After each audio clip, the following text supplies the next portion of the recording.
Hello， 大家好，欢迎收看最新一期节目，我是小渊。今天我们来讲位美国大叔的故事，故事内容非常精彩，制作不易，希望大家看完后长按点赞键支持一下。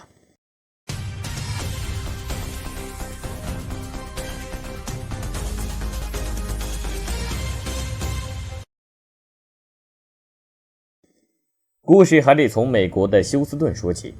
2015年7月的一天下午，一辆轿车缓缓停在郊外的空地上，几个男人走进草丛，他们不断打量着周围的环境。突然间，其中一个男子突然说道：“我觉得这地方可以，你们觉得如何？”看着周围偏僻的环境，雷蒙点了点头后答道：“好吧，就在这里吧。”说完，几人便从后备箱拿出铁锹，在草地上挖了个大坑。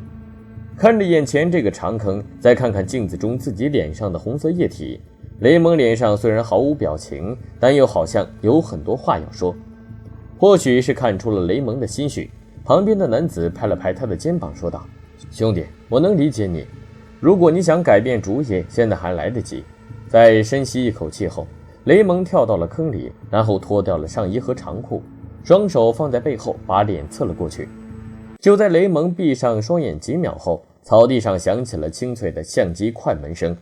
做完这一切后，几个男人匆匆驾车回到了城里，沿途中还把沾满红色液体的袋子丢到了垃圾桶中。几天后，雷蒙在外地上学的女儿米娅回到家中，还没来得及把书包放下，他就直接来到了父亲卧室门前。他恨不得把5天的校园生活压缩在几分钟内，然后跟父亲一起分享，可里里外外找了个遍，米娅都没看到父亲的身影。吃了闭门羹的米娅来到了父亲的健身房，可依然找不到人，该不会又去外地了吧？米娅一边按下父亲的手机号码，一边嘀咕道。可奇怪的是，连续打了好几个电话，对方都没人接听。说好这周末一起去逛商场的，怎么又不见人影了呢？就在这时，继母杜兰蒂斯从办公室里走了出来，放下手中的话筒，米娅朝继母喊了一句：“喂，你知道我老爸上哪儿了吗？”听到米娅毫无礼貌的言语，继母上一秒的春风满面的好心情立即就变成了乌云密布的大暴雨。喂什么喂，小小年纪一点家教都没。看到继母满脸不爽，米娅故作礼貌的回应：“这位美丽的阿姨，您知道我爸爸去哪儿了吗？”怎么他的手机一直打不通啊？听到这虚情假意的语气，继母直接回了一句：“不知道，你老爸最近老是3天2头就不见人影。”回到家里后，米娅一直待在客厅里等待父亲，可直到当晚半夜12点后，父亲雷蒙依旧没回到家中。次日早上，像往常一样，多兰蒂斯早早来到了健身馆，开始了新一天的营业。可奇怪的是，这天依旧没有丈夫雷蒙的消息。核对完上周的账单后，多兰蒂斯来到了办公室窗前，透过窗户，她静静地看着窗外的各种健身设施，俨然一副心事重重的样子。由于一直无法和父亲取得联系，女儿米娅选择了报警求助。在初步排查雷蒙住所后，探员来到了雷蒙的健身馆。面对突然到来的探员，多兰蒂斯似乎有点不知所措。她告诉探员，自己这几天也无法联系上丈夫雷蒙，加上一直忙于核对健身馆的账单，所以一时间也没太在意。也许丈夫是临时去外地了。话音刚落，继女米娅立即反驳说：“如果我父亲去外地，他一定会和我说的，因为我们约好这星期要去商场购物的。”米娅的这番话立即让探员闻到了奇怪的味道。在接下来的交谈中，妻子多兰蒂斯承认自己前几天和丈夫发生口角，每次吵完架，要么就是自己离家冷静几天，要么就是丈夫，所以这次对丈夫几天没回家的事情还真的没怎么放在心上。由于没有充足的证据表明雷蒙遭遇不测，探员在走了一遍流程后便回到了警局，只剩下满脸疑惑的女儿以及在办公室继续处理事务的继母。可仅仅过了1天，探员便又再一次登门拜访，只不过这一次探员的行为惊呆了所有的人。从警车上下来后，探员直接走进多兰蒂斯办公室，左手一晃，一张紧急拘捕令便展示在他眼前。还没等多兰蒂斯反应过来，探员就把手铐戴在他手上，然后在所有人惊讶眼光的注视下，他被送上了警车。来到警局后，多兰蒂斯非常激动，他不断大声喊叫：“为什么抓我？”这时探员拿出手机，当着多兰蒂斯的面给他放了一段视频。视频里面的主人公不是外人，也不是丈夫雷蒙，而是昨晚坐在皮卡副驾驶上的自己。看到这个画面，多兰蒂斯立马安静了下来，他根本不敢相信警方居然会有这段视频。视频拍摄于7月22号当晚，内容是多兰蒂斯和一位男子在皮卡上的对话。交谈中，车上的男子透露自己已经让你丈夫雷蒙永远闭上了眼睛。为了让多兰蒂斯相信，男子还用手机展示了雷蒙躺在长坑里的照片。看到丈夫头上的红色血滴，多兰蒂斯不但没有丝毫悲伤，还反倒如释重负。她从包里拿出3000美元现金以及一些零碎的珠宝，作为最终酬劳交给了男子。视频播放结束后，探员又拿出了几张雷蒙躺在坑里的照片，告诉多兰蒂斯，当晚皮卡上的那个所谓的杀手其实是他们派去的卧底。看到这一切，多兰蒂斯才冷静了下来。那这件事情到底是怎么回事呢？为何这位妻子要雇别人杀害自己的丈夫雷蒙呢？这说起来又是件狗血的事情。案发8年前，40岁的雷蒙在美国伍德兰市参加一场拳击比赛。赛后，在朋友的邀请下，雷蒙来到了当地一家俱乐部出席晚会。在这里，他遇到了多兰蒂斯。当时，多兰蒂斯从雷蒙身边走过时，不小心踩到了他的脚，两人的交谈便从一句不好意思拉开了序幕。当时33岁的多兰蒂斯身材高挑，搭配一袭红色吊带长裙，更是非常亮眼。女人看了流泪，男人看了犯罪。正如那首歌曲《龙卷风》唱的那样，爱情来得太快，就像龙卷风。舞会结束后没多久，两人就成为了男女朋友。然而讽刺的是，也正如这首歌所唱的那样，没过多久，雷蒙就陷入了危险边缘。热恋2年后，带着各自的孩子，雷蒙和多兰蒂斯走进了婚姻的殿堂。在丈夫的帮助下，多兰蒂斯和前夫的2个孩子以及她在墨西哥的母亲先后获得了美国的绿卡。面对突然到来的寂寞，雷蒙和前妻所生的几个孩子多少有点抵触，还经常因为各种小事发生矛盾。但雷蒙觉得这些都是小问题。在双方的共同努力下，婚后1年，雷蒙就开了一家大型健身馆。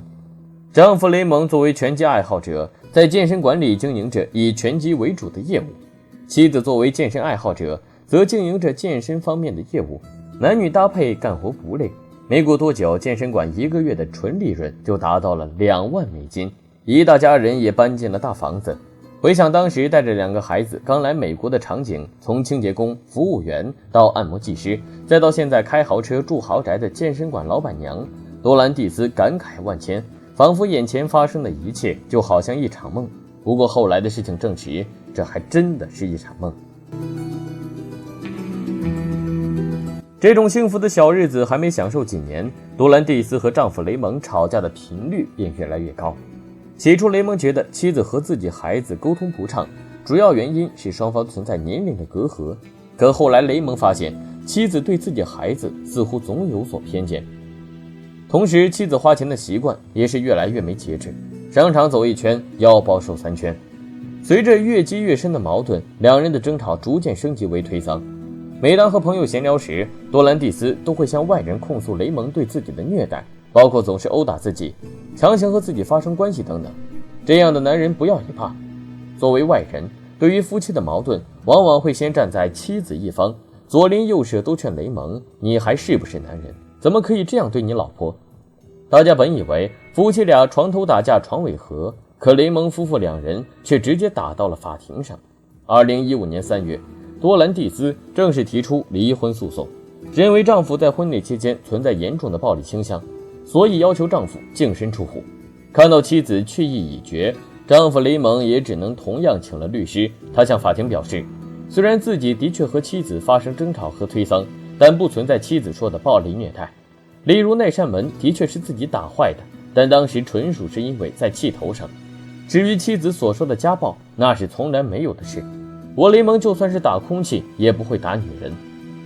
就这样，双方来来回回扯了3个多月，这让多兰蒂斯很不耐烦。老娘就想离个婚，怎么就这么多破事？待在办公室里，多兰蒂斯觉得要想斩乱麻，那就得用快刀。于是一个雇凶杀人的想法就产生了，可上哪儿去找杀手呢？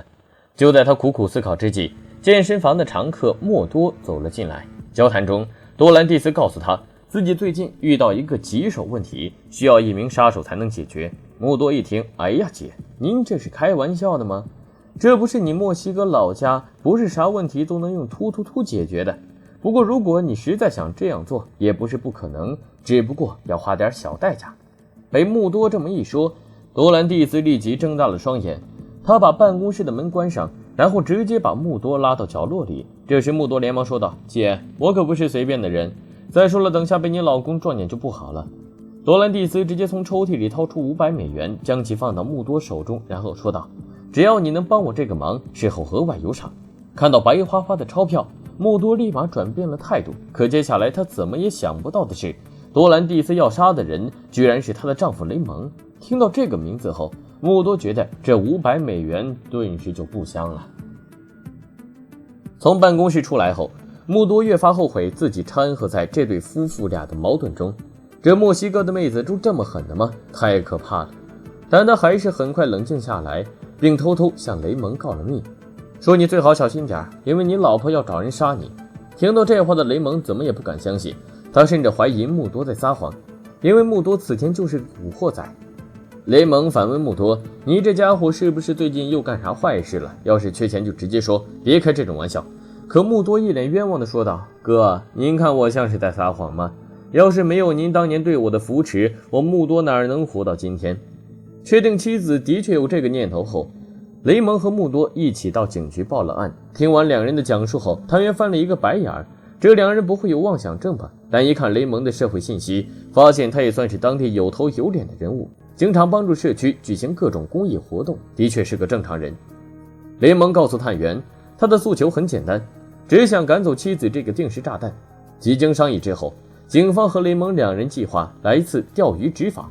警方会派出一个假装杀手的卧底探员，然后用伪造的尸体照片套取多兰蒂斯的口供，以此作为法庭上的起诉证据。这便有了前文中在郊外挖坑和多兰蒂斯被捕的事情。案发1年后的2016年10月，德州康罗地区法院作出判决，判处多兰蒂斯2级谋杀罪名成立，下半辈子的20年都得待在监狱中。穆多之所以会告密，主要还多亏了雷蒙之前的善举。雷蒙告诉记者，自己从小就对拳击非常感兴趣，17岁时便成了一名职业拳手，在后来很长一段时间内靠打拳为生。但慢慢的他就发现，即使自己想一心一意打拳，但总会遇到打假拳等各种事情。短短几年中，雷蒙见识了社会各种丑陋的一面，这完全脱离了自己的本意。后来他离开了故乡，靠着经营健身馆逐渐积累了一笔财富，并经常为社区创办公益的青少年拳击项目，主要就是拨正那些误入歧途的古惑仔，而穆多就是其中一个。不但如此，雷蒙还经常在生活上帮助他，偶尔让他来健身馆帮忙训练下学员，然后支付一定的酬劳。也正是因为如此，穆多才无意中获悉了妻子多兰蒂斯的阴谋。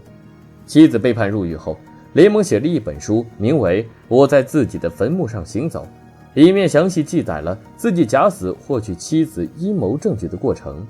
雷蒙接受媒体采访时透露，到了今天，他已经不再怨恨妻子的诽谤和阴谋，唯一让他印象深刻的是那天躺在长坑里的感受。虽然只是假死，但妻子的狠毒却好像让自己真的走进了地狱。如果没有穆多的告密，也许那天荒地里响起的就不是相机的快门声了，而是带血的枪声。我是小袁，我们下期再见。